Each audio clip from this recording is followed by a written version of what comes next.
ഈ ലോകത്ത് ഒരാളുണ്ട്, തൻ്റെ ആഗ്രഹങ്ങൾ എല്ലാം മാറ്റിവെച്ചിട്ട്, തൻ്റെ സന്തോഷങ്ങളെല്ലാം ഒതുക്കിയിട്ട്, തൻ്റെ സ്വപ്നങ്ങളെല്ലാം മറച്ചു വെച്ചിട്ട് നിങ്ങൾക്ക് വേണ്ടി, നിങ്ങളുടെ ആഗ്രഹങ്ങൾ നിറവേറ്റി തരാൻ വേണ്ടി ജീവിക്കുന്ന ഒരാൾ. നിങ്ങളുടെ ഉപ്പ അല്ലെങ്കിൽ നിങ്ങളുടെ അച്ഛൻ. നിങ്ങൾ ചിലപ്പോൾ നിങ്ങളുടെ ഉമ്മയോടാകാം കൂടുതൽ ഓപ്പണായിട്ട് സംസാരിക്കുന്നത്. ചിലപ്പോൾ നമ്മൾ അച്ഛനോട് ഓപ്പണായിട്ട് സംസാരിക്കുന്നത് കുറവായിരിക്കും ഒട്ടുമിക്ക വീട്ടുകളിൽ. പക്ഷേ നിങ്ങളുടെ ഓരോ വിജയങ്ങളിലും കൈയടിക്കുന്നത്, സന്തോഷം ഉള്ളിൽ എത്രത്തോളം സന്തോഷിക്കുന്ന ഒരു മനസ്സാണ് നിങ്ങളുടെ ഉപ്പയുടേത് അല്ലെങ്കിൽ നിങ്ങളുടെ അച്ഛൻ്റേത്.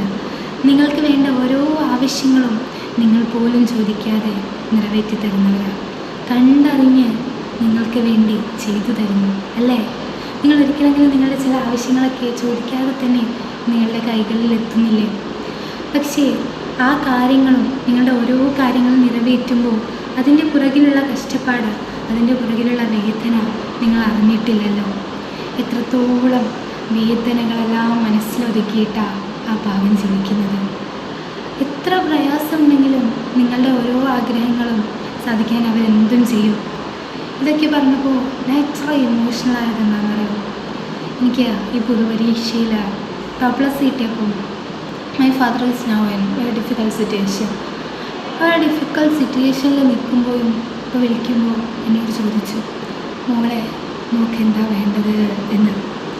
അപ്പോൾ തന്നെ എൻ്റെ കണ്ണുകൾ നിറഞ്ഞു.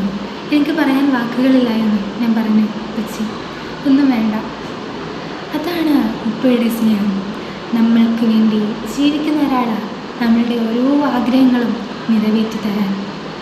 ചിലപ്പോൾ ഒരു ദിവസം ആ ശ്വാസം നിൽക്കും, നമുക്ക് വേണ്ടി പുറകിൽ നിന്ന് ഓരോന്നും ചെയ്തു തരാൻ അദ്ദേഹം ഉണ്ടായിരുന്നു എന്ന് വരില്ല. അതിനു മുമ്പ് ഒരു ദിവസം അദ്ദേഹത്തിൻ്റെ കൈ പിടിച്ചിട്ട് ഒന്ന് ചോദിക്കണേ, ഉപ്പ അല്ലെങ്കിൽ അച്ഛ നിങ്ങൾക്ക് എന്താണ് വേണ്ടത് എന്ന്. എന്നിട്ട് അദ്ദേഹത്തിൻ്റെ ആഗ്രഹം ഒന്ന് പൂർത്തിയാക്കി കൊടുക്കണം. പ്രിയമുള്ളവരെ, നമുക്ക് വേണ്ടി ജീവിക്കുന്നവരാണ്. ഈ ലോകത്ത് എന്ത് നഷ്ടപ്പെട്ടാലും നമുക്ക് തിരിച്ചു കിട്ടും. പക്ഷേ നമ്മളെ ജീവിതം തന്നെ ശൂന്യമാകുന്നത് രണ്ടാളുകൾ ഈ ലോകത്തോട് മൺമറയുമ്പോഴാണ്, ഈ ലോകത്തോട് വിട പറയുമ്പോഴാണ്. അതാണ് നമ്മുടെ അച്ഛനും അമ്മയും.